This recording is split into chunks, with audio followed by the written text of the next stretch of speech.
देखिए, आप बहुत शिकायत करते हैं सोशल मीडिया पर, ये लिख रहे हैं वो लिख रहे हैं, लेकिन आप जब पार्लियामेंट में जीन्स पहन के जाएंगी, टी शर्ट पहन के जाएंगी, पहले दिन जैसा कभी किसने देखा नहीं किसी एमपी को, फिर सेल्फी भी खिंचाएंगी, उसको पोस्ट भी करेंगी, कमेंट भी करेंगी, तो लोग तो कुछ कहेंगे। क्यों?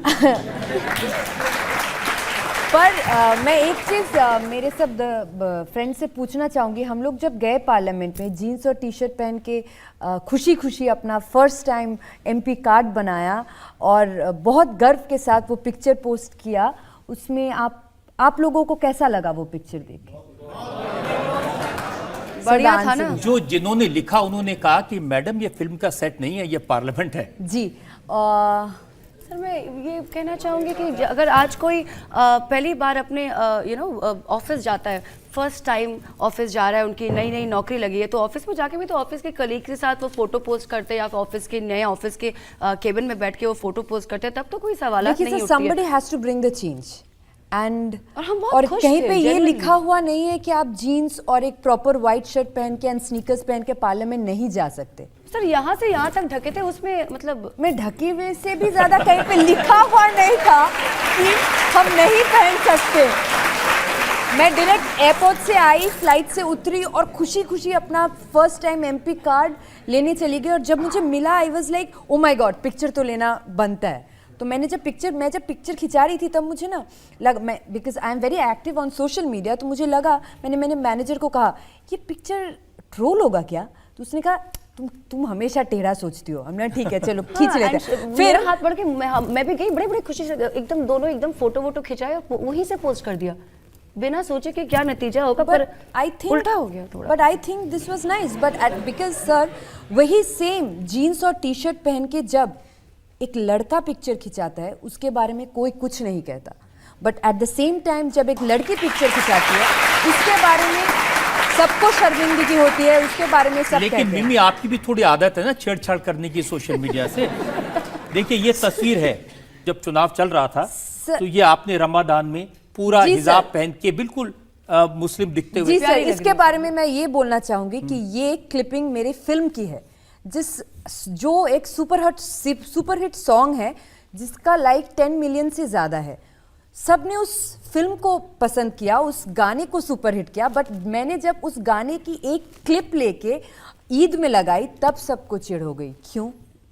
ये लॉजिक मेरे को कहीं समझ में नहीं आती। पर ये गलत तो नहीं है ना सर, क्योंकि आज अगर देखें आप हर जगह आप देखेंगे पोस्टर्स, पॉलिटिकल पोस्टर्स भी आप देखेंगे, जब कोई भी फेस्टिवल होता है तो हमारे पॉलिटिकल लीडर्स भी चारों तरफ all over India they kind of respect the festival और सब साथ में मिलकर सेलिब्रेट करना चाहते हैं, तो उस लिबास में सम्मान देते हैं फेस्टिवल को और फेस्टिवल के सारे नॉर्म्स को। तो ममता बनर्जी भी ऐसे करती है ना, इसलिए सर इंस्पायर तो थोड़ा होना बनता है। और मुझे बहुत सारी रोल करने पड़ते हैं। ये जब मैंने फिल्म किया था ये सुपरहिट हो गया था, बट ये पिक्चर लोगों को पसंद नहीं आई, पता नहीं क्यों। लेकिन इलेक्शन के वक्त पे होता है ना, जब आपके भी बहुत सारे वीडियोस, बहुत सारी तस्वीरें फिल्मों की, उनको भी काफी पोस्टर्स पे लगाया गया था इलेक्शन के दौरान। वो सारे खोज के निकाले, ढूंढ के निकाले, क्योंकि इलेक्शन लड़ रहे थे, इसीलिए इतने सालों से कभी इस तरह का जिक्र नहीं हुआ, इस तरह की कोई बात ऐसे कही नहीं गई है। बट जैसे election, I think we were mentally prepared, we knew that कुछ तो गड़बड़ होने वाला है, पर किस लेवल पे गड़बड़ होगा वो समझ में नहीं आई थी, तो अब पता चल रहा है। तो फिल्मों में जहाँ कम कपड़े पहने थे वो भी इलेक्शन के एक पोस्टर पर लगा दिए। सर क्या फर्क पड़ता है, फिल्मों में कम कपड़े पहने थे, आज फिल्मों में इतना सराहा गया, प्यार किया, लोग जानते हैं, तभी तो आज हम इस जगह पहुंचे हैं। अगर ऑडियंस उस टाइम सपोर्ट नहीं करते तो आज इस जगह ये जो यहाँ बैठे हैं सर, इतना बड़ा सम्मान, बहुत बड़ी सम्मान की बात है हमारे लिए, आज हम यहाँ तक पहुंच ही नहीं पाते। तो लोगों ने ही हमें यहाँ तक पहुँचाया, तो उनसे क्या शिकायत करूँ। और तो इलेक्शन दौरान ये नहीं लगा कि ये कहाँ फंस गए आके? ना सर, एक बार के लिए अगर लगता था कि थोड़ा कि क्या ये बंद हो सकता है, फिर समझ में आ गया कि नहीं, लोग ऐसे ही करते हैं, मजा आता है उनको, शायद इसलिए करते होंगे, तो खुश रहे, आबाद रहे। मजा नुसरत और मिमी को भी आता है। गणेश चतुर्थी के दिन आपने शॉर्ट्स पहन के गणेश जी के साथ। I was a rebel since I was a child and I will always be that one and I love doing that. So भगवान ने, मैं जब बाली गई थी वो मूर्ति के सामने मेरे डैडी ने मेरी पिक्चर खींची थी, तो मैंने गणेश चतुर्थी के टाइम में लगाया वो, और मुझे लगता है भगवान अंदर होता है, भगवान दिल में होता है और भगवान हमेशा आपके साथ होता है। मैंने कहाँ क्या पहन के कब किस रूप में पिक्चर खिंचाया, I don't think that matters sir. आप जो रेबल हैं, आप जरूर छेड़छाड़ करती रहती लोगों से, तभी इतना ज़्यादा रिएक्ट करते हैं। जी नहीं सर, मैं लोगों से छेड़छाड़ नहीं करती, मैं स्टीरियोटाइप्स ब्रेक करने में बिलीव करती हूँ। ये अपने वीडियोस, और आपको भी मजा आएगा देख करके, टिकटॉक ये बहुत पहले की वीडियोस वो है। बना के कैसे चलते हैं, ये जरा मैं सबको दिखाना। तो ये किसके आइडियाज होते हैं? सर हमारे जो वीडियोस है वो हम बहुत बढ़िया वीडियो बनाती है। आई तो लाइक, देखिए हमने कैसे अच्छी वीडियो बनाई। और ये भी मुझे दर्शकों ने बताया कि आप गाती भी बहुत अच्छा है। नहीं सर, ये गलत सर एंगल, ये यहाँ पे मैं सर बाथरूम में गाई हूँ नॉर्मली तो। और मैंने कॉन्सर्ट में आपके गाने देखे हैं। सर वो क्या होता है ना, वो करना पड़ता है सर, वो ऑडियंस की डिमांड होती है। और सर अगर यहाँ ऑडियंस की डिमांड होती है, আগুনের পরশমণি ছোঁয়াও প্রাণে, এই জীবন পূর্ণ করো, এই জীবন পূর্ণ করো, এই জীবন পূর্ণ করো। Thank you so much. And Mimi गाती है मिमी बहुत बढ़िया गाती है, तो बहुत फिर बढ़िया गाती है। मिमी ने प्लेबैक भी किया अपनी फिल्म में। नुसरत ने बताया कि मिमी भी बहुत अच्छा गाती हैं, तो फिर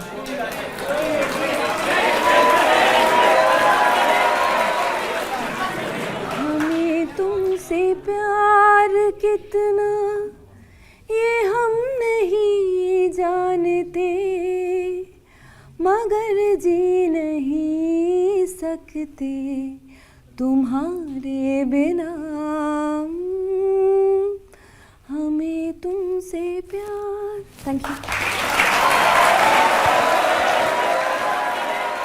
मैं बंगला के लोगों से पूछ रहा था, वो कह रहे थे कि मिमी चक्रवर्ती वैसी है जैसी ये अपनी फिल्म दादागिरी में थी।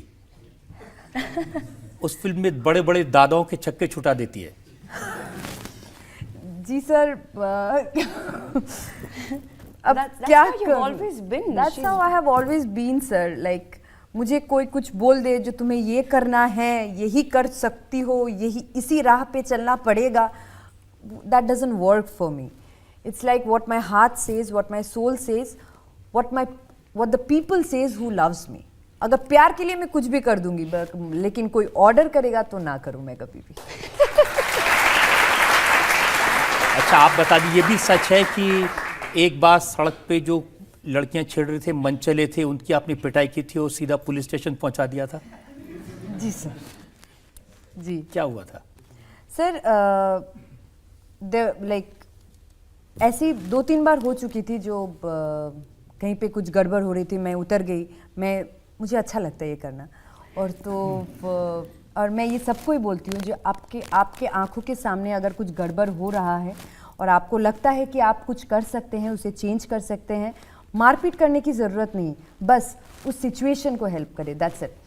एंड आप जिस सिचुएशन के बारे में बोल रहे हैं सर, वो एक ड्रिंकिंग एंड ड्राइविंग था, जो कि एक हिट एंड रन केस भी था, जो मेरे आंखों के सामने हुआ था। तो and that time it was late at night 2:30, रास्तों पे कोई नहीं था। तो मुझे लगा अगर मैं उस गाड़ी को ना पकड़ूँ तो आगे जाके शायद ये और 2 एक्सीडेंट कर सकते हैं।